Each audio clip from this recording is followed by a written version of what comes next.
பெண்ணை தேடி அவங்ககிட்ட நெருங்கி பழகி அவங்களோட குறைநேரில் தெரிஞ்சுக்கிட்டு பிசிக்கலா சொல்றேன் குறைநேரில் தெரிஞ்சுட்டு கண்ணை பார்த்து பேசி தொடுதல் அந்த உணர்வெல்லாம் எதுவுமே இல்லாம வீடியோ காலே நீ ஹை ஆகி மாஸ்பேட் ஆகி எனர்ஜி லாஸ் பண்ணிட்டு போறேன்னா அங்கேயே முடிஞ்சு போச்சு இல்ல.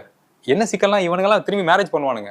அப்ப அவனுக்கு இதுவே ஃபுல் சாட்டிஸ்ஃபேக்ஷனா இருக்கும். ஈவன் ஒரு பொண்ணுகிட்ட மேரேஜ் பண்ணாலும் அங்க பயம் வரும். அந்த பொண்ணு எப்படி ஹேண்டில் பண்றதுன்னே தெரியாது. ஏன்னா அவன் பொண்ணுகிட்டே பேசுனது கிடையாது. இங்கதான் விர்ச்சுவலா தான் பேசியிருக்கான். ஸோ அப்ப மேரேஜ் பண்ணாலுமே அவன் இந்த வேலையை தான் பார்த்துட்டு இருப்பான். அவனுக்கு இதுதான் பிடிக்கும்.